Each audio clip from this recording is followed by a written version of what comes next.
الحمد لله رب العالمين والصلاة والسلام على أشرف الأنبياء والمرسلين وعلى آله وصحبه ومن استنى بسنته إلى يوم الدين اللهم اجعلنا منهم ومن الذين آمنوا وعملوا الصالحات وتواصوا بالحق وتواصوا بالصبر آمين يا رب العالمين ثم أما بعد فأعوذ بالله من الشيطان الرجيم فاذكروني أذكركم واشكروا لي ولا تكفرون يا أيها الذين آمنوا استعينوا بالصبر والصلاة إن الله مع الصابرين رب اشرح لي صدري ويسر لي أمري واحلل عقدة من لساني يفقه قولي آمين يا رب العالمين ثم أما بعد. So I was informed that I'll be addressing all of you. I was told there were 500 of you. That was a filthy lie. And then I was told that it's actually going to be some kind of a casual conversation. And then I was told it was going to be me addressing you on the way here. And then they asked me, what is the topic? And I said, I don't know. And when we pulled in here, there are cars parked all the way to I don't know where. And I told the fellows that were driving with me, I better figure out what I'm going to talk about because there's some serious expectation. First of all, I'd like to express how grateful I am to have this opportunity to address not only all of you, but to come to this wonderful country and this incredibly beautiful city. So far, I got here yesterday around Asr time. And from then until now, I'm completely blown away. I'm absolutely blown away. And there's no way if Allah wills, I am absolutely coming back here, inshallah ta'ala. Ameen ya Rabbil Alameen. So that's the first thing. The second thing is just knowing that my mothers and my daughters, my sisters have filled the musalla on a weekly basis. The main musalla of the masjid gives me so much joy. It makes me so happy that that is the case here. Because there are so many parts of the ummah where our mothers and our daughters are denied their basic access to the house of Allah. And that's a tragedy. I think it's one of the great calamities of the ummah. And to see that here is actually inspirational. As something that I will take back, and I can argue with you, I can share with you that even Muslims living in Western countries don't have this kind of thinking yet. So you're actually ahead of us and we need to learn from you. And that's something that's an inspiration I'll take back with me and share with the community that I come from, inshallah ta'ala. And may Allah continue to strengthen that and make this not only a source of inspiration for all of you. I would personally argue these are my own convictions, and I'm not saying this because I'm addressing my mothers and my daughters today. I'm saying this very directly and very openly to all of you. I personally believe that if we don't invest in two populations, children's education and women's education. If we don't invest in these two, then there is no future for this ummah. There is no future for this, because those are the two entities that ensure the future for the ummah. The thing about men is that they can get some really good sleep during a dars of Quran or a khutbah, and even when they don't, what they learn more often than not stays with them. The thing about women is that it doesn't stay with them. It can actually get pretty annoying because it never stays with them. And they have to share it, and they have to, impart what they've learned, etc. Right? So, and we'll talk about that a little bit today, inshallah. I did want to cater the message I want to share with you specific to my sisters, my daughters, and my mothers today, inshallah ta'ala. But the other thing that I really want to just share with you is about children and children's education, because 15 years from now, those are the adults that make up the ummah. So when we're investing in our children's education, we're investing in what the ummah looks like 10, 15 years from now. That's what we're actually doing. And that's not a very distant future. That's actually just around the corner. Those same children that are running around making noise in the masjid today are going to be running these masajid, if Allah wills, not too long from now.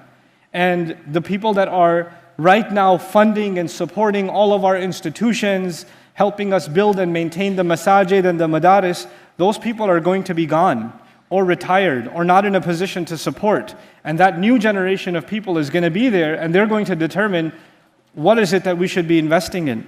What is it that we should be supporting? So we're actually investing in our own future when we do that, when we invest in our mothers and our children. And may Allah make you a striking example for the rest of the ummah of how that is to be done, inshallah ta'ala. What I wanted to share with you today, just a few reflections from the Quran about the subject of sabr. It's something that's been on my mind for a few months now, because, and many of you know and a lot of you might not know, a couple of years ago I decided to begin my study of the Quran all over again. And with no assumptions. I decided to become a student of the Quran as though I've never studied it before. And instead of drawing upon knowledge or things that I had heard before, I wanted to come to those conclusions on my own originally. And that journey has led me in very different directions. And one of those directions is actually a lot of the things that I heard growing up about Islam, about Allah, about the Quran, about concepts like even sabr. I started challenging what I heard. And I came to discover that I don't actually agree with a lot of things I heard originally. And that Allah's book is telling me something else. And what I heard oftentimes from my elders and my teachers was something else. And I decided to be courageous enough to disagree with what I heard and try to find real conviction in Allah's words in the teachings of our Messenger sallallahu alaihi wasallam. So I wanted to share some things new that I learned about sabr with you that I didn't hear before myself. And then that when I did come to those realizations, I felt like millions of people around the world need to hear this or need to know what Allah is saying. So I want to start first of all with something you might know. Musa alayhi salam was the messenger sent with multiple missions. His earliest mission was to challenge the Pharaoh, Fir'aun, and to rescue the children of Israel from the clutches of the Pharaoh. And of course, Allah gave him victory over Fir'aun, and they were able to cross the water, and now they're in the desert. But I want you to understand the population of Muslims that was with him. They were the Muslims of that time. The Israelites are the Muslims of that time. They were the Ummah. That's why they're talked about so much in the Quran, because they are the previous believing Ummah. They are an example for us. Musa alayhi salam is now with them in the desert. They have no shelter above their heads. They have no food access. There are hundreds of thousands of them. And I want you to understand what they came from. Many of them are parents whose babies were slaughtered in front of their eyes. You know that, right? Their children were slaughtered in front of their eyes. And those grieving parents are among his population. Many of them are those who have lived a life of slavery, humiliation, degradation on a daily basis. That's what they dealt with. These are people, what I'm trying to get at is these are people with very deep scars. They're not just a normal population of people that moved from one location to another location. These are people that lived a long time under very, very serious oppression. And that oppression reached the inside of their homes. It reached to the point, nothing can be more grieving than the loss of a child. And add to that exponentially more the murder of a child. And add to that far more the murder of a child in front of your own eyes. And then add to that you can't even respond. You can't even react. And for that to happen on such a massive scale, under the tyranny of Fir'aun, يُذَبِّحُونَ أَبْنَاءَهُمْ وَيَسْتَحْيُونَ نِسَاءَهُمْ, for them to mass slaughter their children in front of their eyes and let their women live. Why? So they could have more children. That's why they let the women live. So they could have more children, because they still needed a slave population. So the women were considered factories for building the next generation of slaves. That's what it was. They come from that background, and now they are in the desert. And in the desert, yes, they were slaves, and now they're free, but they're also dehydrated and starving and homeless. So they're in a pretty bad place.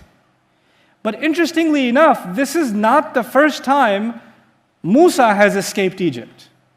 Musa alayhi salam, this is the second time he's escaped Egypt. The first time he escaped Egypt, he also ended up in a desert. The first time he escaped Egypt, they were also thirsty for his blood. So this is the second experience for Musa alayhi salam. So now Musa alayhi salam has to give them a speech. It's like a khutbah, you could say. In Surah Al-A'raf, a piece of that khutbah is recorded. He's going to take all this gathering of grieving people that have gone through a very traumatic experience, and he's going to give them a lecture. I would imagine that lecture is going to be about sabr. That's what I would imagine, because he will tell them to be patient, to stay strong regardless of whatever's happened to them, etc. What does Musa alayhi salam say to them? وَإِذْ تَأَذَّنَ رَبُّكُمْ لَإِن شَكَرْتُمْ لَأَزِيدَنَّكُمْ. When your master declared to you, if you were to be grateful at all, Allah has declared for you that I swear to it, I will absolutely, absolutely, absolutely increase for you, and increase for you. There was no mention of patience. There was mention of gratitude. What do you want these people to be grateful for? These are people that lost their children. These are people that lost their homes. These are people that are burning in the middle of the desert. These are people that have every problem imaginable in front of them and nothing good happening before them. The only thing good that's just happened is Fir'aun's not going to kill them, but now the desert will. That would have been a quick death. This is going to be a slow and painful death. That's the only difference. Why should they be grateful? This is the worldview of the Quran. Problems around you are so many you can't even stop listing them. If somebody were to open up and say, here's what I'm going through, a lot of us keep our problems to ourselves. We don't open up to others about what challenges we have in our life.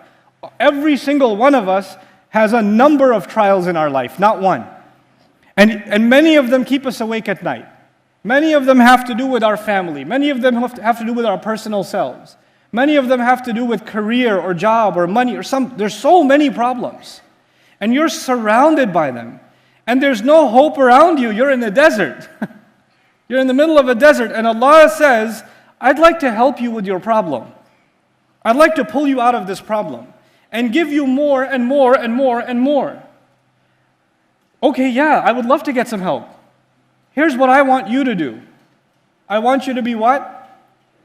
Grateful. I want you to be grateful. Allah is saying, you just show me the least bit of gratitude. It's the maldi that's used in the ayah to suggest the least bit of gratitude. If you are able to demonstrate that, then the rest Allah will take care of. He will increase you. And He didn't say increase us in what? It could have been the verb ziyada in the Arabic language is considered an ambiguous verb. What that means in simple language is, when you say increase, it's not clear. If I say, hey, I increased you. Increased me in what? Problems? What did you increase me in? Blood pressure? You know, what did you increase me in? It's not clear. I have to say, I increased you in wealth. I increased you in stress. I increased you in something, you know. Allah doesn't say what He will increase for you. He just says, I'll increase you. I swear to it, I'll increase you. Why? Because any one answer would be good for one group of people and not for another group of people. And you don't need increase in one thing. You need increase in a lot of things. You need increase in patience, but you also need increase in rizq.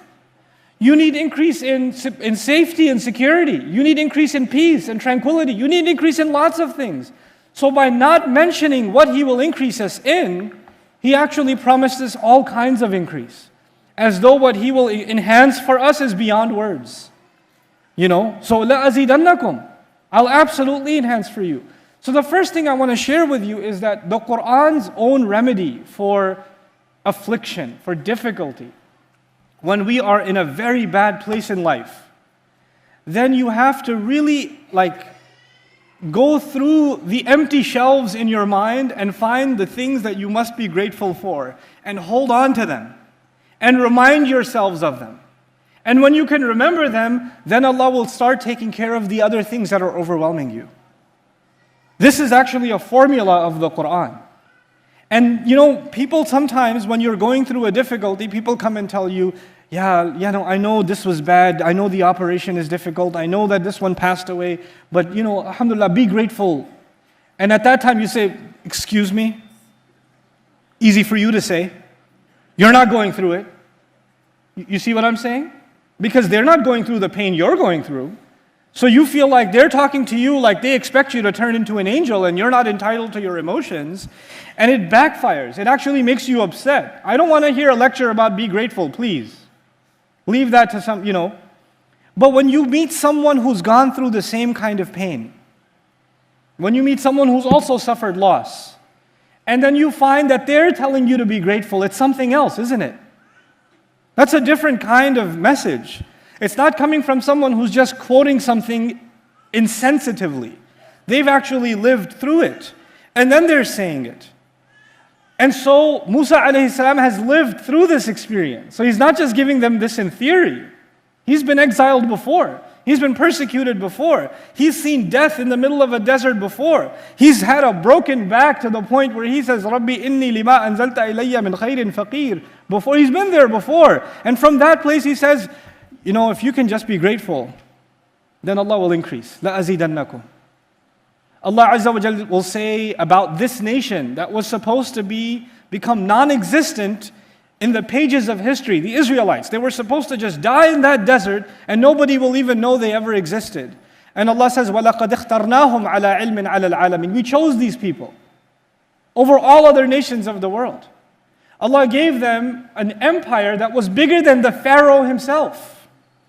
Allah gave them governance in the world that was never imagined before.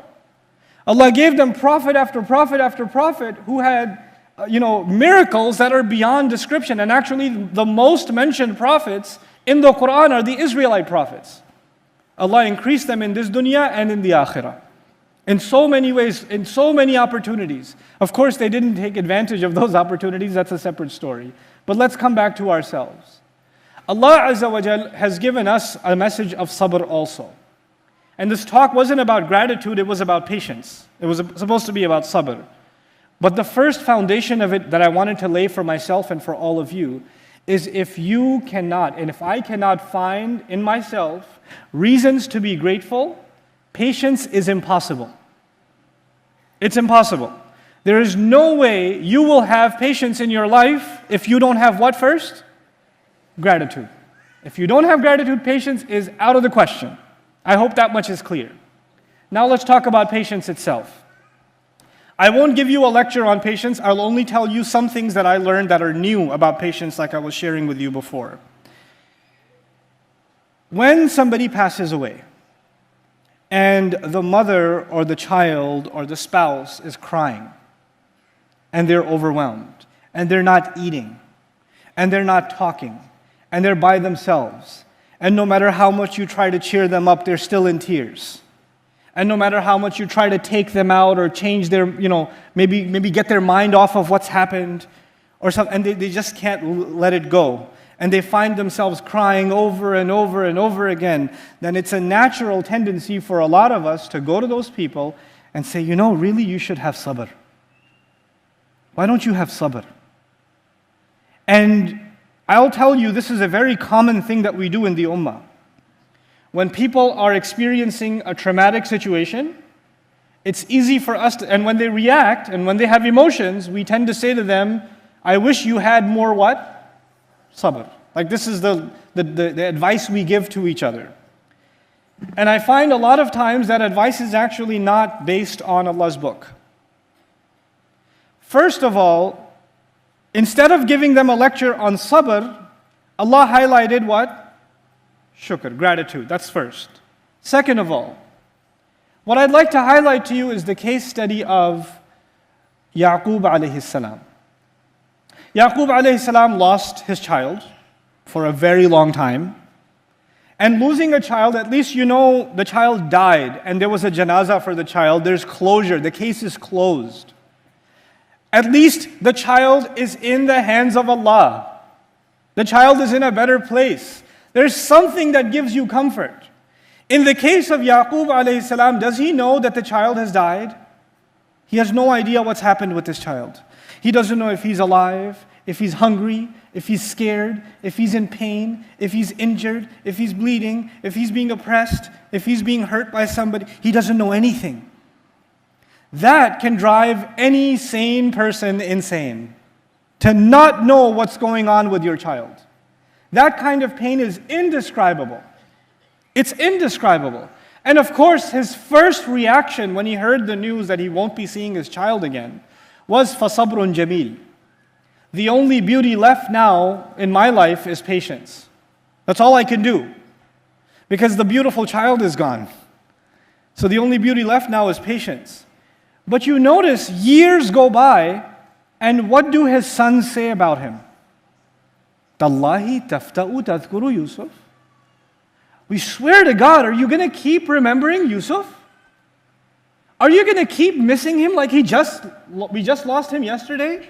It's been years, get over it already, old man. They were frustrated with their father because their father would not get over it. And as a matter of fact, many of you know, he cried so much that what happened? He lost his eyesight. The Quran doesn't give him a lecture on sabr. The Quran doesn't care. Don't cry. You need to be patient. And this is the man who himself said, I am going to be what? Patient. I'm going to have sabr. Those are his words. He's the Quran's role model example for what does it mean to live a life of sabr. Because it's one thing that you go through a trauma for a day, or you go through a trauma for a month. It's another to experience that trauma every single day, not knowing, for years and years and years, and not know. That's a different kind of trauma. And this man faced that trauma.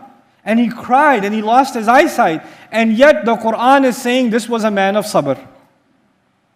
What am I trying to get at? We're allowed to express our emotions. It's okay to cry. It's okay to be sad. It's okay to be deeply, deeply saddened because of what happened. That doesn't mean you don't have sabr. That just means you're a human being. Sabr is something else. We make it into something else. Let me try to be very clear. It is almost as though we say that sabr means that you are not allowed to have these emotions. Or you must hold these emotions back completely. Because if you have these feelings and you have this sadness, that means you must not have sabr. That's not what sabr is. Sabr actually is that even though you're sad, even though you're scared, even though you're angry, even though any of those emotions are there and they're valid, you still did not cross the line. You still didn't become ungrateful. You still didn't disobey Allah. You still didn't say the wrong thing. When you're very angry, it's too easy to use bad words. Sabr means not that you're not angry anymore. Sabr means you were able to not use those words. You're allowed those emotions, but you channeled them in a healthy way. You expressed your anger in a more articulate way, in a more decent way. The same thing with your sadness, the same thing with your fear. When these emotions take hold of you, it's too easy to disobey Allah. It's too easy to become ungrateful to Allah. It's too easy to deny the teachings of the deen. For example, people say the worst things when they're upset. They say the most horrible things when they're angry. Sabr would mean you're still upset, but you still held your tongue. Actually, the original meaning of the word sabara, I was just looking it up on my way here again, is habasa, is to hold something back.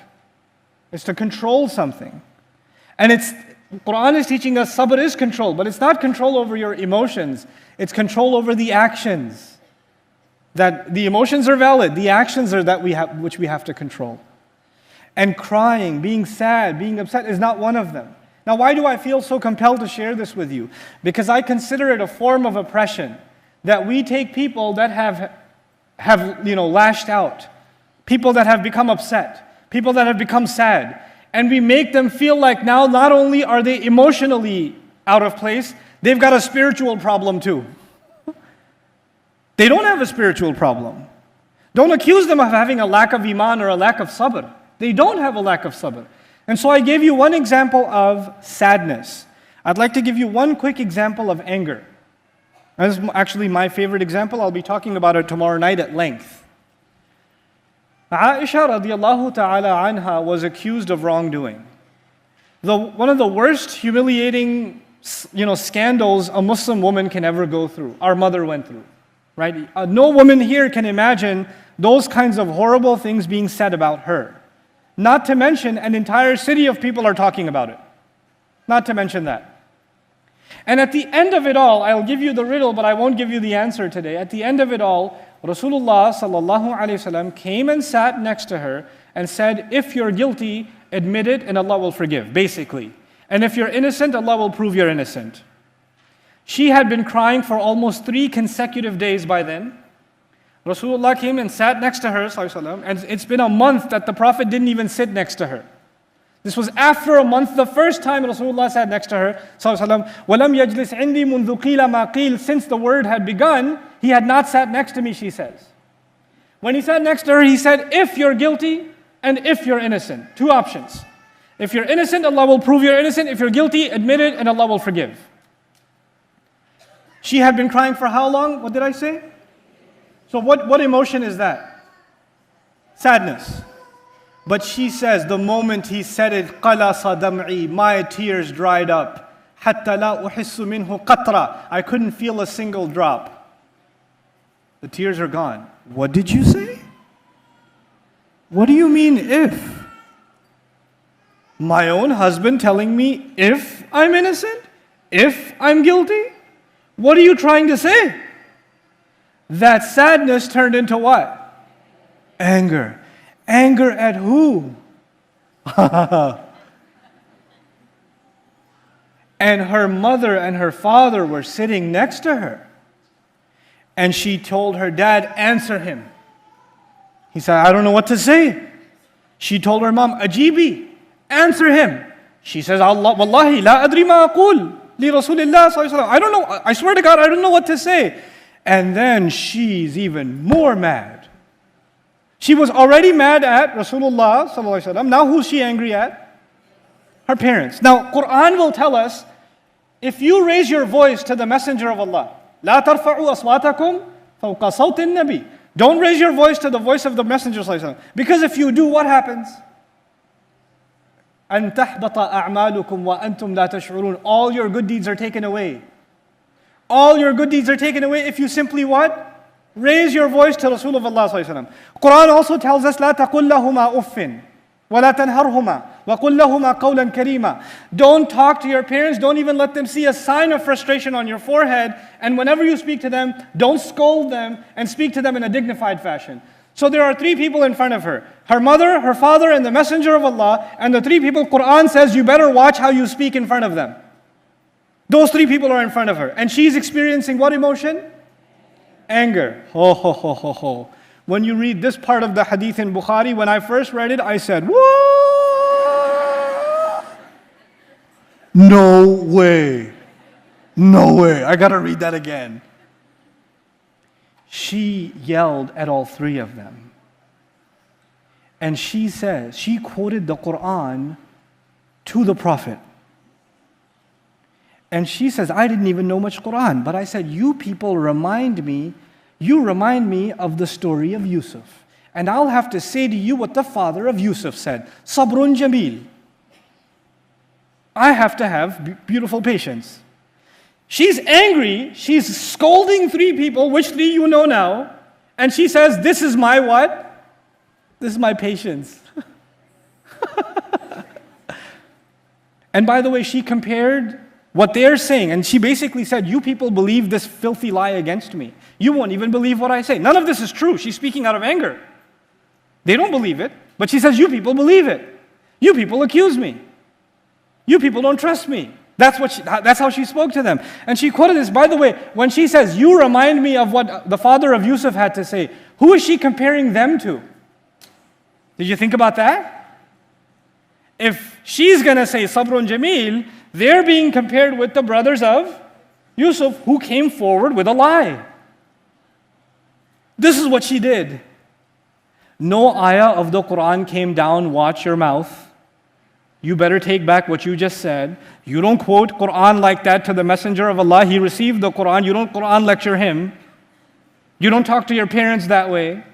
No ayah came down about her outburst. Nothing. And she wasn't even done.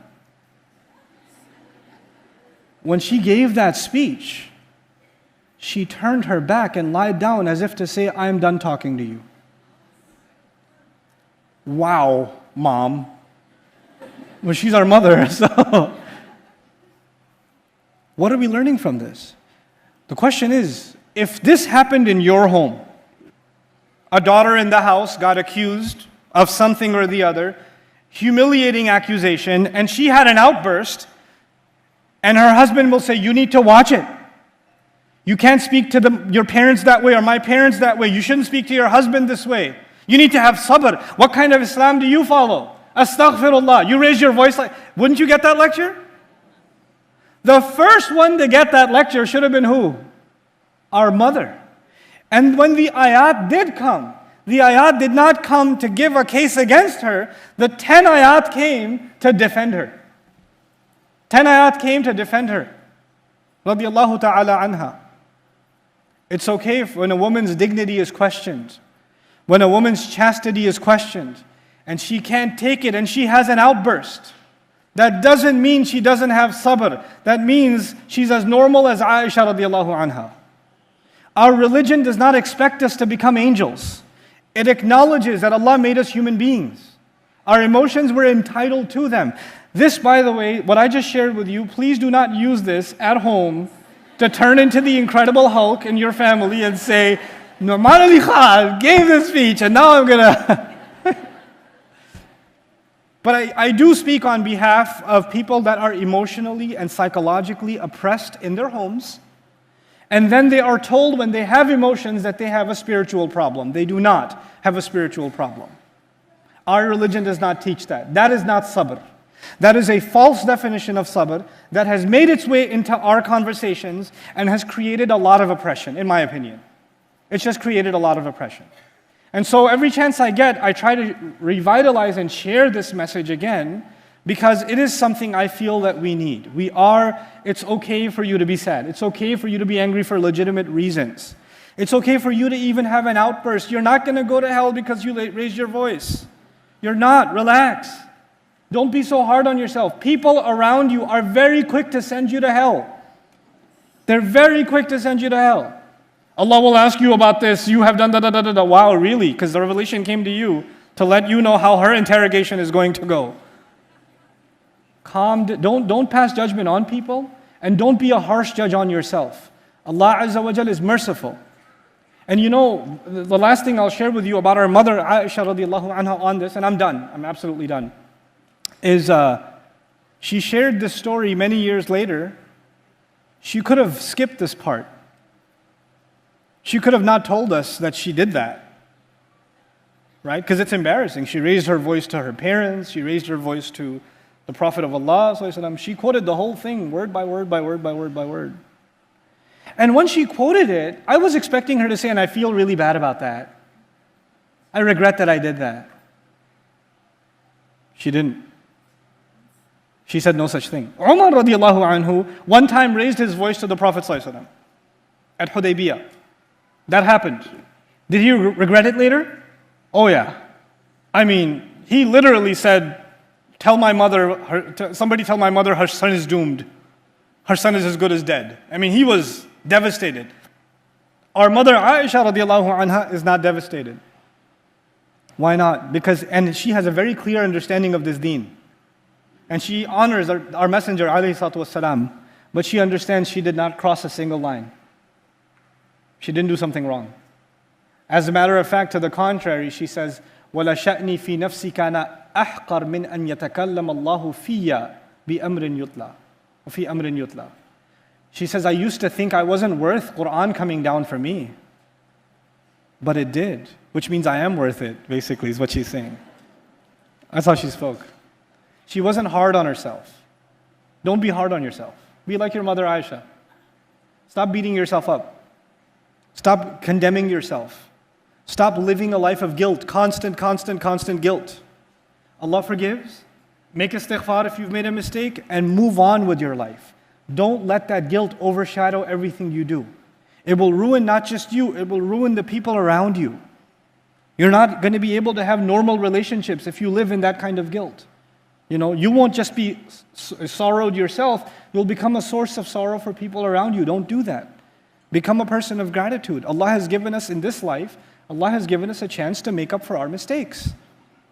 This is why we're still alive. If your chance was over, you wouldn't be alive anymore. The fact that He gave you another breath, another chance, is because he still has the door open for you. He still has love and mercy for you.